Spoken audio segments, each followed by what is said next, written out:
নমস্কার বন্ধুরা, কেমন আছেন? আশা করি ভালো আছেন। আজ আমি খুব সহজে বাড়িতে কিভাবে চিকেন মাঞ্চুরিয়ান করা যায় সেটাই দেখাবো। চিকেন মাঞ্চুরিয়ানের জন্য আমি চিকেনগুলোকে এইভাবে মিহি করে কুচিয়ে নিয়েছি। এবার এর মধ্যে অনেক কিছু মেশাবো, সেগুলো আমি এক এক করে বলবো। অনেকে আবার পেস্ট করেও করে, কিন্তু এরকম মিহি করে কুচিয়ে নিলে কি চিকেনগুলো মুখে পড়ে, ভালো লাগে। দিয়ে দিলাম আদা, রসুন আর কাঁচা লঙ্কার পেস্ট 2 চামচ। আমি পেস্ট মানে এটা জল ছাড়া মিক্সিতে ঘুরিয়ে নিয়েছি। দিয়ে দেবো গোটা একটা পাতিলেবু।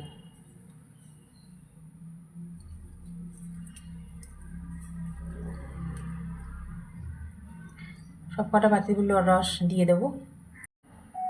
দিয়ে দেবো ডিম, 2খানা ডিম আমি মানে ভেঙে বাটিতে রেখেছি, সেই 2টো ডিম দিলাম।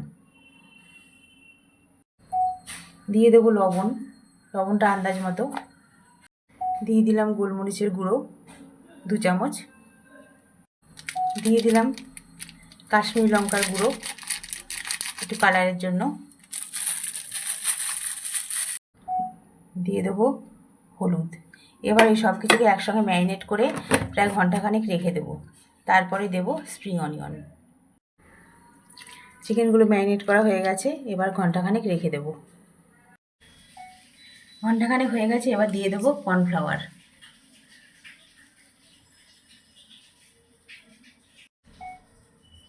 এবার দিয়ে দেবো স্প্রিং অনিয়ন।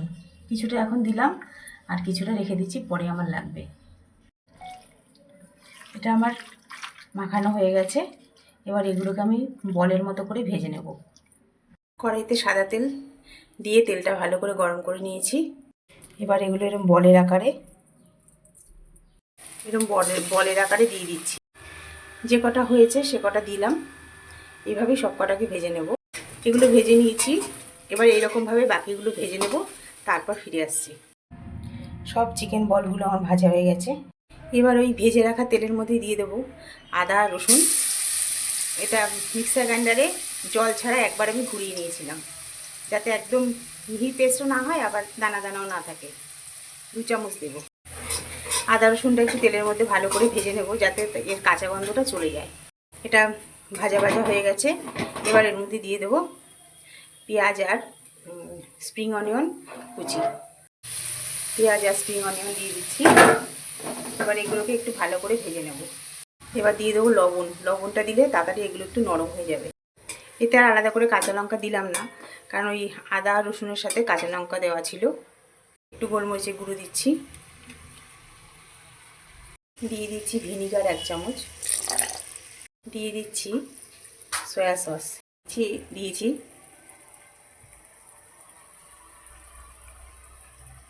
এবার এগুলোকে একটু মিনিট 5 তেলের মধ্যে কষিয়ে নেব। দিয়ে দেবো সামান্য মিষ্টি।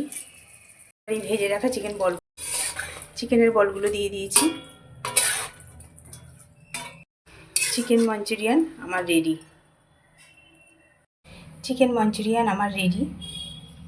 আমার এই রেসিপিটি যদি আপনাদের ভালো লেগে থাকে তাহলে একটি লাইক, কমেন্ট, শেয়ার এবং আমার চ্যানেল মনের ইচ্ছেকে সাবস্ক্রাইব করার অনুরোধ রইল। আজকের মতো এই পর্যন্ত। আবার আসবো নতুন কোনো রেসিপি নিয়ে। আপনারা ভালো থাকবেন, সুস্থ থাকবেন।